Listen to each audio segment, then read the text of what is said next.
आपको ये बात जानकर हैरानी होगी कि जिसने इजिप्ट के पिरामिड को बनाया था उनको कैसे भी करके हमारे अर्थ का एक्यूरेट साइज मालूम था। जी हाँ, ये बिल्कुल सच है। पिरामिड की साइज को केयरफुली देखने पर और समझने पर यह बात मालूम पड़ती है कि इसको बनाने वाले 4500 साल या उससे भी पहले अर्थ के एक्यूरेट साइज के बारे में जानते थे। इजिप्ट के पिरामिड के बारे में हम जितना ज्यादा जानने का प्रयास करते हैं उतना ही ज्यादा उलझ जाते हैं। इजिप्ट बेशुमार मिस्ट्री से भरा हुआ है जिनको आज तक इजिप्टोलॉजिस्ट जानने की कोशिश कर रहे हैं। इनमें सबसे बड़ी मिस्ट्री ये है कि पिरामिड कैसे बनाए गए थे और इनका मकसद क्या था। सालों की मेहनत और रिसर्च के बाद हमें यह बताया जाता है कि पिरामिड्स एंशिएंट इजिप्शियन फेरोज के टूम्स हुआ करते थे। ये फेरोज इजिप्शियंस के लिए एक किंग से बढ़कर खुदा का दर्जा रखते थे जिनको पिरामिड्स में ही दफनाया जाता था।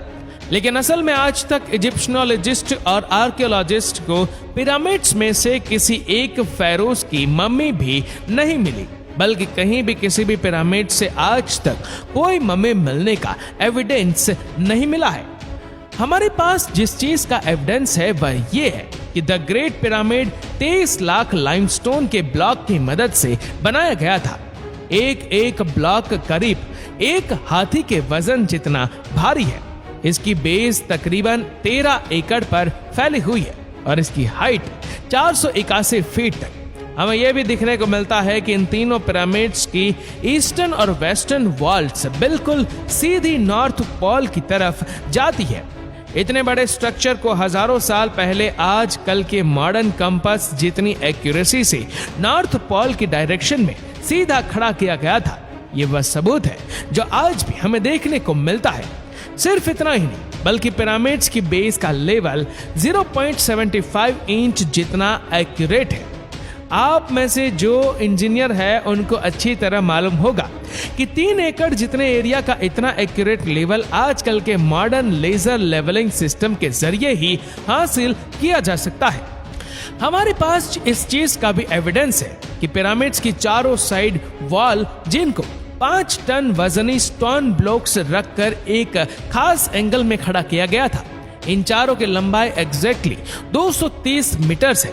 अगर इन चारों में कोई डिफरेंस है तो वह 2 इंच से ज्यादा नहीं है। यानी ये वॉल्स एक दूसरे के मुकाबले में 99.98% एक्यूरेट है। जिन लोगों ने भी द ग्रेट पिरामिड बनाया था उनको हजारों साल पहले भी अर्थ की साइज भी अच्छी तरह से मालूम थी।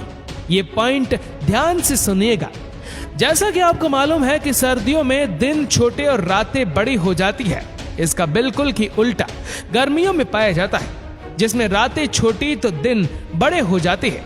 लेकिन साल में सिर्फ 2 दिन ऐसे होते हैं जिसमें रात और दिन दोनों एक जितने ही होते हैं। एक होता है 21 मार्च और दूसरा दिन होता है 22 सितंबर।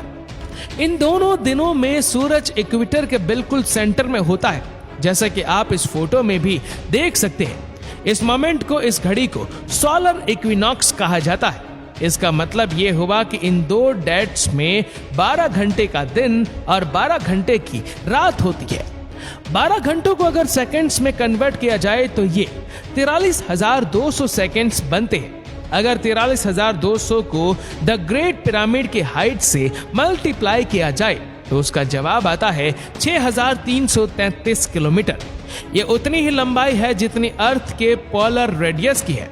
अगर परसेंटेज में देखा जाए तो पिरामिड्स बनाने वालों की कैलकुलेशंस 99.63% एक्यूरेट है।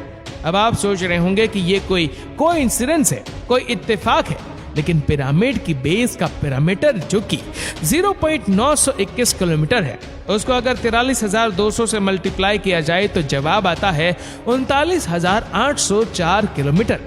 आपको ये बात जानकर हैरत होगी कि ये सरकमफरेंस ऑफ अर्थ यानी अर्थ के पूरे एक गोल चक्कर के मुकाबले में 99.34% एक्यूरेट है। कोइंसिडेंस तो सिर्फ एक मर्तबा होता है, लेकिन 99% से भी ज्यादा एक्यूरेट रिजल्ट वह भी 2 मर्तबा आना हमें एक गहरी सोच में डाल देता है। कई लोगों का अभी भी मानना है कि यह सिर्फ एक इत्तेफाक है, लेकिन जैसा कि अभी हमने जाना कि 43,200 जिसका ताल्लुक सोलर इक्विनॉक्स से है, ये एक और जगह पर भी अपना सबूत दे रहा है। नॉर्मली देखने पर पिरामिड्स की 4 साइड्स नजर आती है, लेकिन असल में ये 4 नहीं बल्कि 8 है।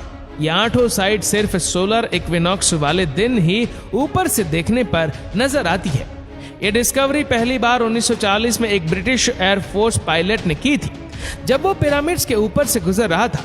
अब सवाल ये खड़ा होता है कि हजारों साल पहले पिरामिड बनाने वालों को अर्थ का पोलर रेडियस और इक्वेटर का सरकमफेरेंस मालूम पड़ा, तो आखिर कैसे? इजिप्ट के पिरामिड हमारी सोच से भी ज्यादा कॉम्प्लिकेटेड है। ये तमाम फैक्ट्स जानकर यकीन करना मुश्किल हो जाता है कि इनको 4500 साल पहले एक दौर में बनाया गया था। क्या उनके पास कोई जादुई ताकत थी, या फिर किसी और ने इनकी मदद की थी, या फिर इनको इजिप्शियंस ने बनाया ही नहीं था? Graham Hancock fingerprints of the god के ऑथर है। इन्होंने पिरामिड्स को ओरायन कॉन्स्टलेशन के 3 स्टार्स के साथ लिंक करने की थ्योरी दी थी। इस थ्योरी के मुताबिक गीजा पिरामिड की पोजीशन ओरायन कॉन्स्टलेशन के 3 स्टार के एग्जैक्टली मैच करती थी। लेकिन मसला यह है कि ओरायन कॉन्स्टलेशन के ये स्टार पिरामिड्स की पोजीशन से ना आज मैच करते हैं और ना ही 4500 साल पहले एंशिएंट इजिप्शियंस के दौर में मैच किया करते थे, बल्कि ये 13,500 साल पहले एग्जैक्टली पिरामिड की पोजीशन से मैच करते थे। इस एस्ट्रोनॉमिकल एविडेंस से तो ये जाहिर होता है कि पिरामिड्स 11,400 BC में इन स्टार से मैच करके बनाए गए थे। लेकिन उस वक्त एंशिएंट इजिप्शियन सिविलाइजेशन के होने का कोई एविडेंस नहीं मिलता। अगर आपको लगता है कि ये एस्ट्रोनॉमिकल एविडेंस कमजोर है, तो फिर इस फिजिकल एविडेंस के बारे में क्या ख्याल है? बॉस्टन यूनिवर्सिटी से जुड़े प्रोफेसर रॉबर्ट स्कोच का कहना है कि गीजा प्लेटो जो आज एक ड्राई जगह है, ये फेरोज के टाइम में भी ऐसी ही ड्राई होती थी। लेकिन लाइमस्टोन से बने 240 फीट बड़े स्पिंक्स पर ये इरोजन सिर्फ हवा और रेत की वजह से नहीं, बल्कि इसमें पानी का बहुत बड़ा किरदार है। ये इरोजन सिर्फ तब मुमकिन हो सकती है जब पानी यहाँ से स्पीड में गुजरा हो। इस किस्म की इरोजन हमें कई और पहाड़ों पर भी देखने को मिलती है, जो किसी दौर में तेज पानी की लपेट में हुआ करते थे। अगर स्फिंक्स भी एंशिएंट इजिप्शियंस ने ही बनाया था, तो उसके बाद तो यह जगह आज तक सूखी ही रही है। क्या कहीं इस दौर से पहले तो यहाँ पानी नहीं था? साइंस के पास इस बात का भी एविडेंस मौजूद है। 9,700 BC में हमारी दुनिया से आखिरी आइस एज खत्म हुई थी। ग्लेशियर्स पिघलकर पानी बन गए और समंदर का लेवल 500 फीट बढ़ गया था। इस इवेंट के दौरान अच्छा खासा पानी इस जगह से भी गुजरा था जहां आज ये स्फिंक्स मौजूद है।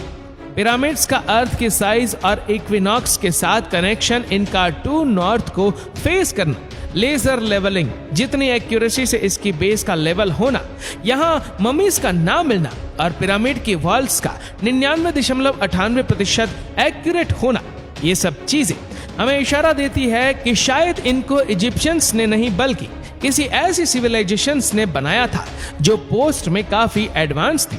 ये भी हो सकता है कि इजिप्शियंस को ये पिरामिड्स बने बनाए ही मिले थे और इन्होंने इसको टेक ओवर करके अपने रिलीजन के लिए इस्तेमाल करना शुरू कर दिया।